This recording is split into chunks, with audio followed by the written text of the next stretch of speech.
I wanted to ask you how difficult it was for everything to end in Philadelphia, and then how the process played out that landed you here. Obviously, Frank is a familiar face and someone you know, and he spoke very highly of you. I'm just curious how the process played out and what you like about your new job here.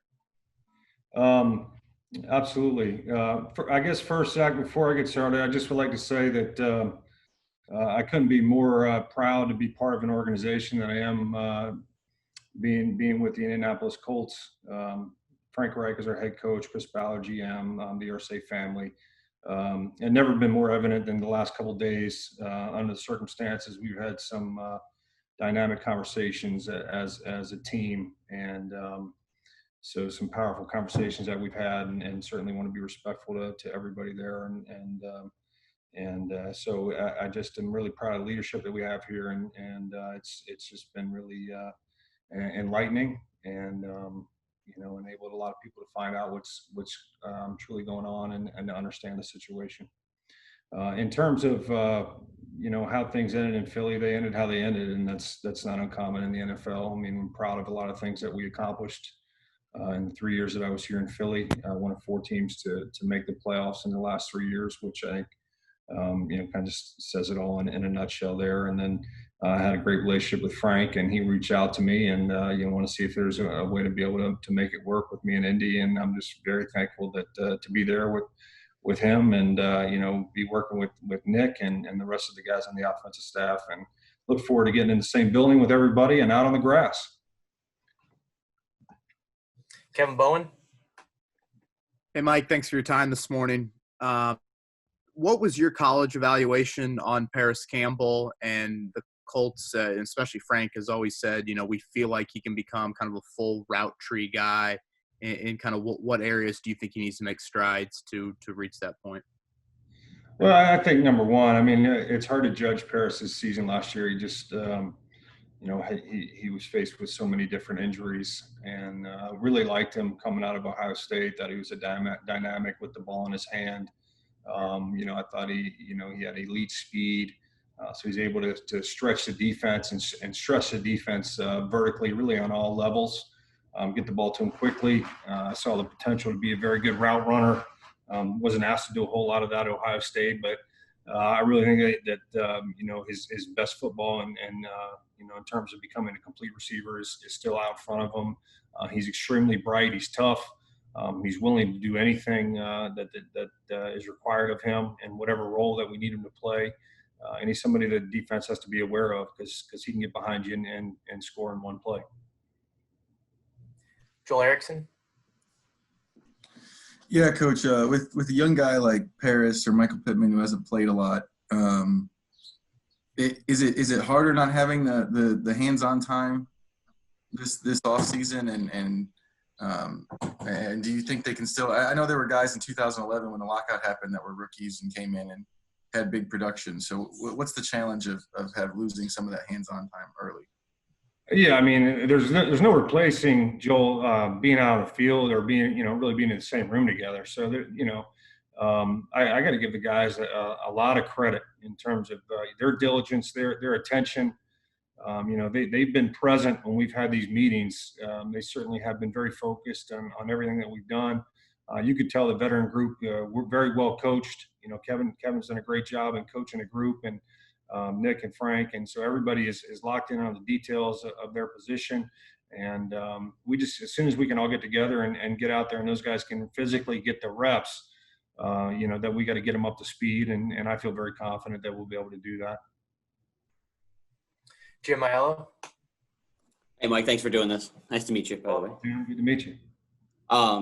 The other thing I wanted to ask was just kind of maybe what it meant to you that Frank was so adamant about having you, that he created a new spot on his offensive coaching staff and to be able to fit you in. And then just talk about how that relationship is going with you and Kevin and Nick and Frank. It's an extra offensive mind in the room, and just wondering how that's working so far.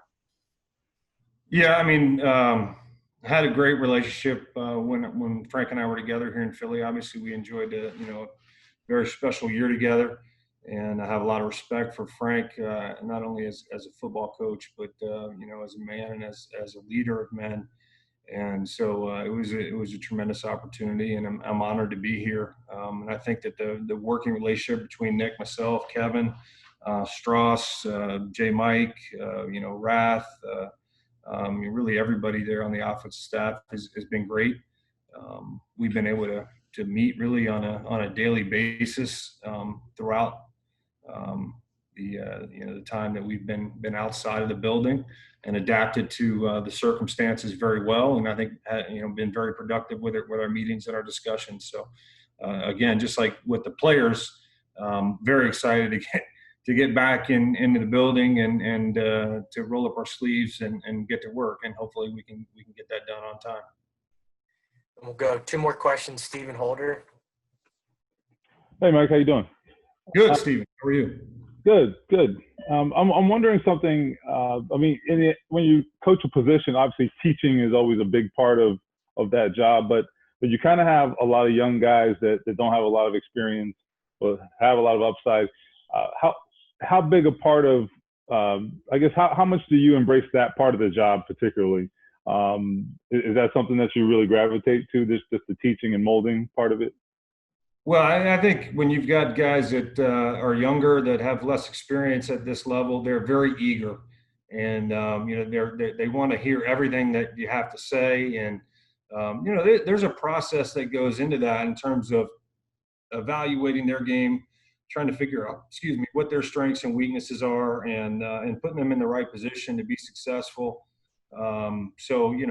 That's all part of the process. But in terms of their eagerness to learn, to dive in, to want to try to become the very best that they can be, there's a purity to that that's awful, a lot of fun as well. So that doesn't mean that it's not nice to have a veteran guy who has the experience and has been around the block a time or two, that understands exactly what it takes. I think there's a blend that you want to have in that room, and I think we got a really good room right now. And last question, George Bremer. Coach, thanks for your time. When you look at all these receivers, they're kind of different strengths, different styles. How well do they complement each other, and how important is that to the offensive scheme as a whole?